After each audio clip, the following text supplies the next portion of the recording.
Instruções psicofônicas Chico Xavier, diversos espíritos. 25. Rogativa. Findas as nossas tarefas de socorro espiritual, na noite de 26 de agosto de 1954, foi Emmanuel, o nosso amigo de sempre, quem se utilizou das faculdades psicofônicas do médium, pronunciando a oração que transcrevemos. Senhor Jesus, associa-se a nossa voz a todas as súplicas que te rogam a bênção de amor, a fim de que possamos trabalhar em harmonia com os teus superiores desígnios.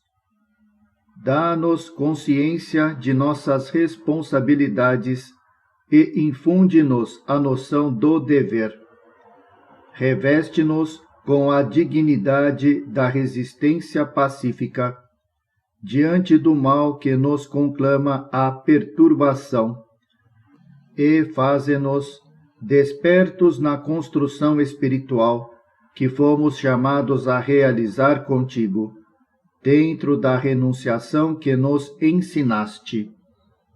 Apaga em nosso pensamento as labaredas da discórdia e ajuda-nos a responder com silêncio, serenidade e diligência no bem, toda ofensiva da leviandade, da violência e do ódio.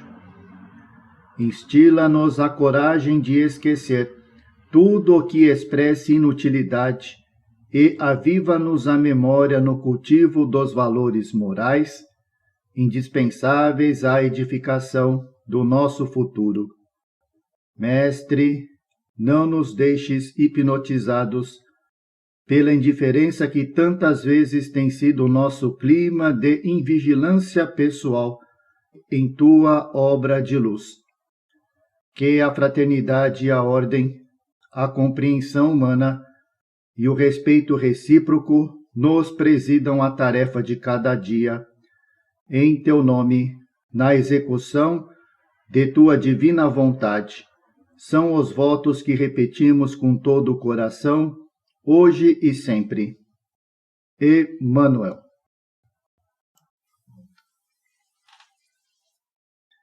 Instruções psicofônicas Chico Xavier, diversos espíritos.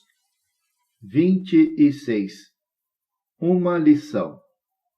Na reunião da noite de 2 de setembro de 1954, no momento habitual das instruções, fomos surpreendidos com a visita de Joaquim, um irmão cuja identidade não nos é possível fornecer. Apreciando-lhe o comunicado, será interessante recordar que, algum tempo antes, fora socorrido em nossa agremiação. Surgira revoltado e infeliz. Dizia-se molestado por fortes jatos de água fria e alegava estar sendo dissecado vivo numa aula de medicina anatômica. Afirmava sentir pavoroso sofrimento e lembramo-nos perfeitamente de que repetia a cada passo entre lágrimas: como é possível aplicar semelhante procedimento a um homem vivo? Não há justiça na terra? Regressando ao nosso grupo, na noite referida, Joaquim esclareceu-nos por que sofrera a pena de talião em toda a sua dureza, de olho por olho e dente por dente, fazendo-nos sentir que nos reencarnamos para crescer em virtude e entendimento, cabendo-nos a obrigação de praticar o bem dentro de todas as possibilidades ao nosso alcance, para renovarmos as causas que preponderam em nosso destino, segundo a lei de causa e efeito. Realmente, a palestra de Joaquim é uma preciosa lição para nós todos, convidando-nos a aproveitar, com o máximo de nossa boa vontade e de nossas forças, a presente romagem que desfrutamos na terra. Há meses abrigastes meu espírito em vossa estação de pronto socorro espiritual, e volto para trazer-vos notícias. Simples é o meu caso. Entretanto, é uma lição, e todas as lições que falam de perto aos vivos acordados depois da morte, certamente interessam aos que jazem, por enquanto, adormecidos na carne. Minha derradeira máscara física era a de um pobre homem que tombou na via pública num insulto cataléptico. Tão pobre que ninguém lhe reclamou o suposto cadáver. Conduzido à laje úmida, não consegui falar e nem ver. Contudo, não obstante a inércia, meus sentidos da audição e do olfato, tanto quanto a noção de mim mesmo, estavam vigilantes. Impossível para mim descrever-vos o que significa o pavor de um morto-vivo. Depois de muitas horas de expectação e agonia moral, carregaram-me seminu para a câmara fria. Suportei o ar gelado, gritando intimamente sem que a minha boca hirta obedecesse. Não posso enumerar as horas de aflição que me pareceram intermináveis. Após algum tempo, fui transportado para certo recinto, em que grande turma de jovens me cercou, em animada conversação, que primava pela indiferença à minha dor.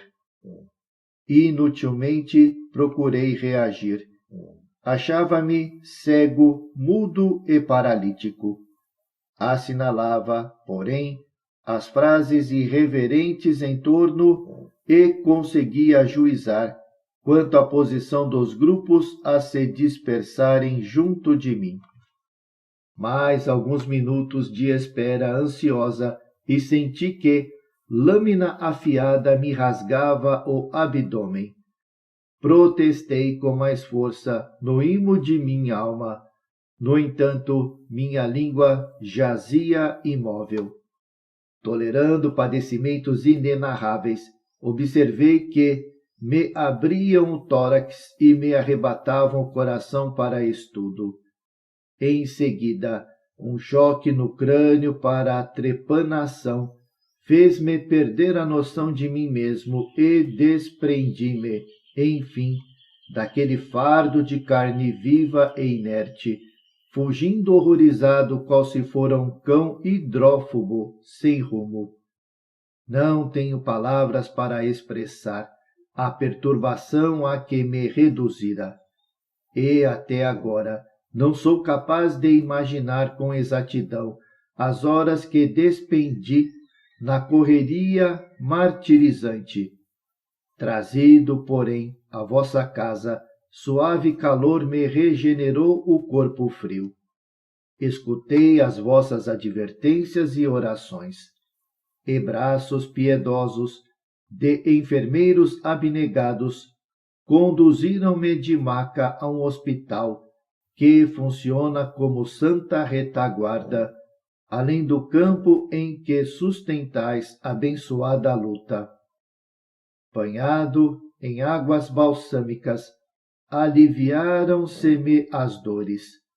Transcorridos alguns dias, implorei o favor de vir ao vosso núcleo de prece, solicitando-vos cooperação para que todos os cadáveres, constrangidos aos tormentos da autópsia, recebessem, por misericórdia, o socorro de injeções anestésicas antes das intervenções cirúrgicas, para que as almas, ainda não desligadas, conseguissem superar o pavor cadavérico, que, depois da morte, é muito mais aflitivo que a própria morte em si.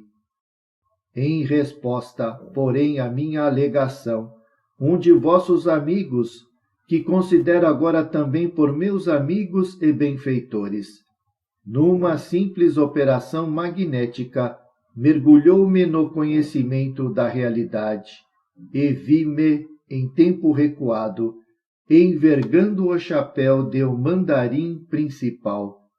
O rubi simbólico investia-me na posse de larga autoridade.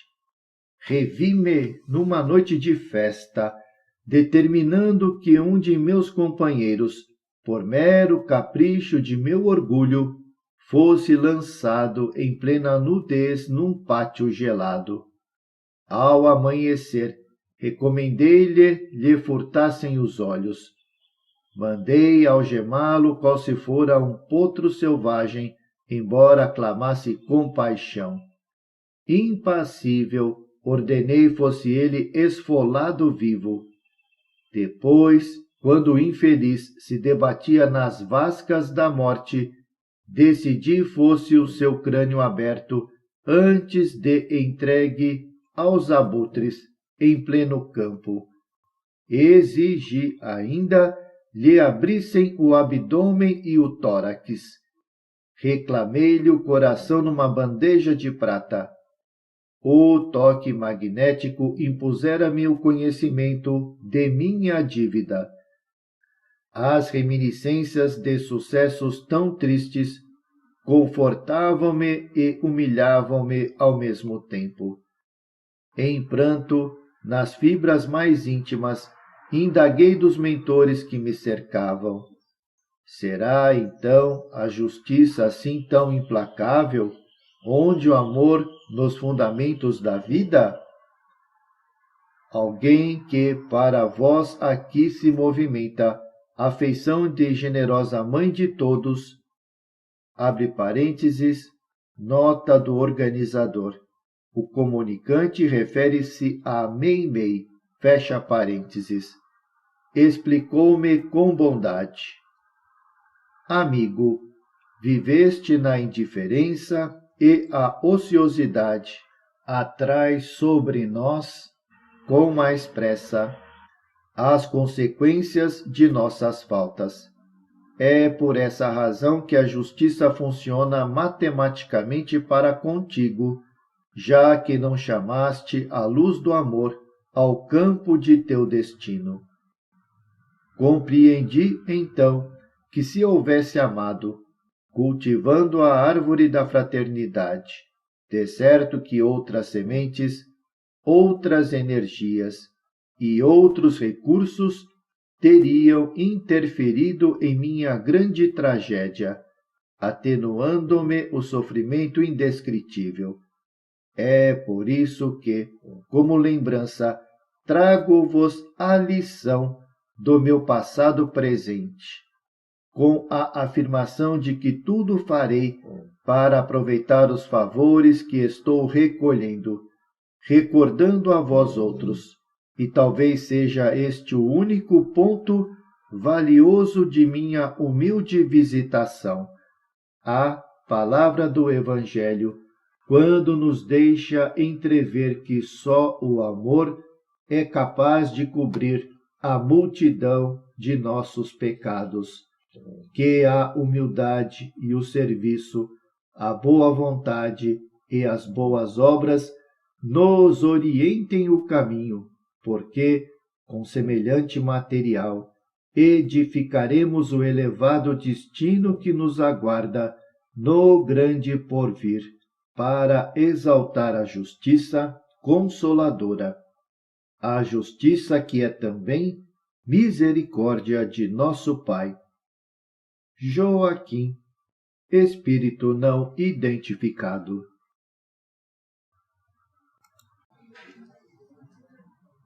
Instruções psicofônicas. Chico Xavier, diversos espíritos. 27. Bom aviso. Rematando as nossas tarefas, na noite de 9 de setembro de 1954, José Xavier, nosso amigo espiritual, senhoreou as faculdades psicofônicas do médium, passando a conversar conosco em versos. Alguns de nossos companheiros, antes da reunião, haviam encaminhado a palavra em nosso templo de preces para assuntos menos edificantes, relacionando queixumes e reprovações com apontamentos picantes de permeio. José Xavier, contudo, veio ao nosso encontro e, alertando-nos para os nossos deveres, deixou-nos a excelente advertência que ficou intitulada Bom Aviso. Meus irmãos, em benefício de nossas reuniões, preparando as nossas preces, lavemos os corações. Já que na terra é difícil viver sem o leva e traz, pelo menos por minutos, preservemos nossa paz, alcançando às 6 da tarde, para que o mal nos esqueça, desinfetemos a boca e arejamos a cabeça. Se a discussão nos procura, com razão ou sem razão, pronunciemos palavras de bondade e de perdão. Se a política exigir-nos opiniões e contatos, oremos na paz de Deus por todos os candidatos.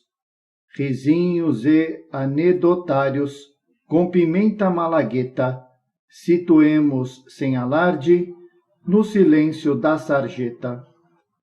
Aflições da parentela e chagas do pensamento, resguardemos apressados no cesto do esquecimento.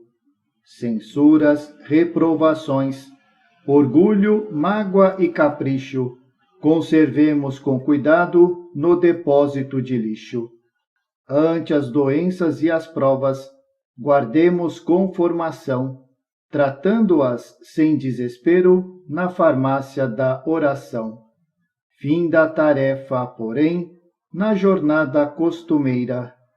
Cada qual lavre o seu campo e viva a sua maneira. Entretanto, relembremos em nossas lutas e tratos, que sempre receberemos de acordo com os nossos atos. Quanto ao mais, Deus nos perdoe, socorrendo a nossa fé, é a bênção que vos deseja o vosso mano José. José Xavier.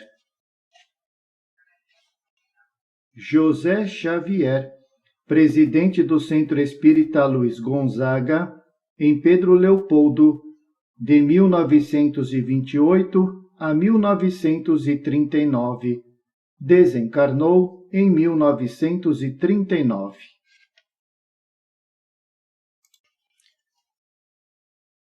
Instruções psicofônicas. Chico Xavier. Espíritos diversos. 28. Palavra de amigo.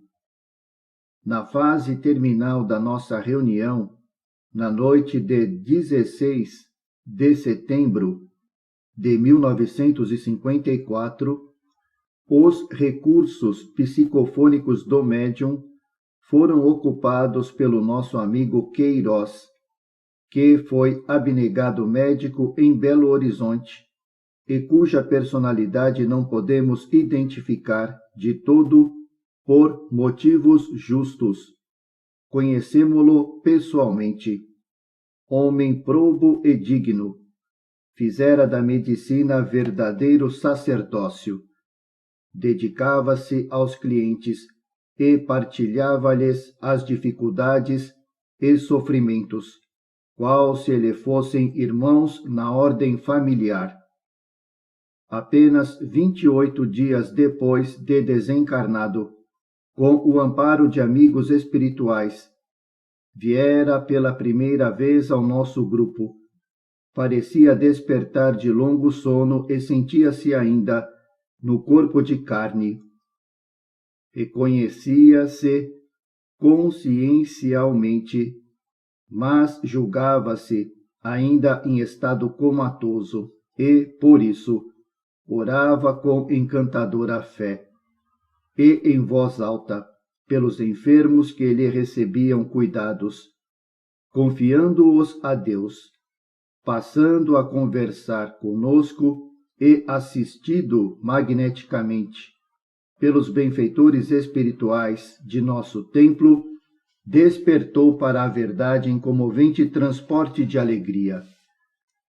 Lembramo-nos perfeitamente de ouvi-lo dizer, tão logo se observou redivivo, abre aspas, então a morte é isto? Uma porta que se fecha ao passado e outra que se abre ao futuro? Fecha aspas.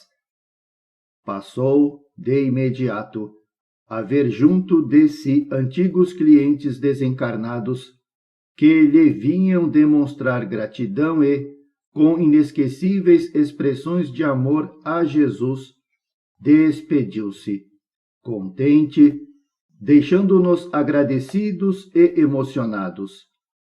Voltando ao nosso círculo de ação, felicitou-nos com a presente mensagem que bem lhe caracteriza o elevado grau de entendimento evangélico.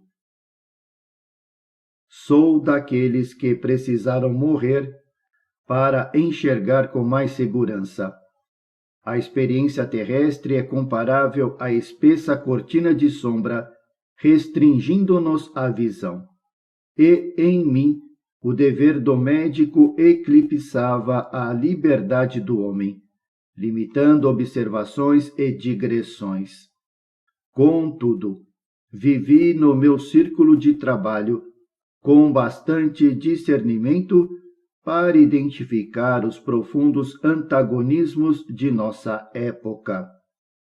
Insulado nas reflexões dos derradeiros dias do corpo, anotava as vicissitudes e conflitos do espírito humano, entre avançadas conquistas científico-sociais e os impositivos da própria recuperação.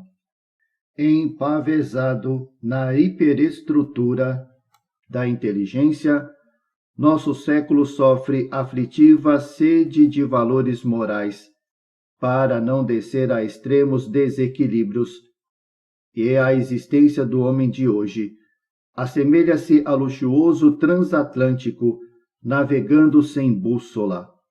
Por toda parte, a fome de lucros ilusórios, a indústria do prazer, a desgovernada ambição, o apetite insaciável de emoções inferiores e a fuga da responsabilidade exibem tristes espetáculos de perturbação, obrigando-nos a reconhecer a necessidade de fé renovadora para o cérebro das elites e para o coração das massas sem rumo. Daqui, portanto, é fácil para nós confirmar agora que o mundo moderno está doente, e o clínico menos atilado perceberá sem esforço que o diagnóstico deve ser interpretado como sendo carência de Deus no pensamento da humanidade, estabelecendo crises de caráter e confiança, apagando o personalismo que eu trouxe da terra. Descobri, estudando em vossa companhia, que somente o Cristo é o médico adequado à cura do grande enfermo e que só o Espiritismo, revivendo-lhe as lições divinas, é-lhe a medicação providencial. Segundo vedes, sou apenas modesto aprendiz da grande transformação. Entretanto, quanto mais se me consolidam as energias, mais vivo é o meu deslumbramento diante da verdade. A luz que o Senhor vos deu e que destes a mim alterou-me visceralmente a feição pessoal. Sou, presentemente, um médico tentando curar a si mesmo. Minhas aquisições culturais estão reduzidas à chama bruxuleante que me compete reavivar. Meus préstimos, por agora, são nulos, mas revive-se-me a esperança, e, abraçando-vos, reconhecido, entrego-me ao trabalho do recomeço. Glória ao Senhor, que nos ilumina o caminho espiritual. É assim, reanimado e fortalecido, que aceito agora o serviço e a solidariedade sob novo prisma, rogando a Jesus nos abençoe e caminhando convosco na antevisão do glorioso futuro. Queiroz. Doutor Queiroz, médico que clinicou vários anos na capital mineira, desencarnou em 1953.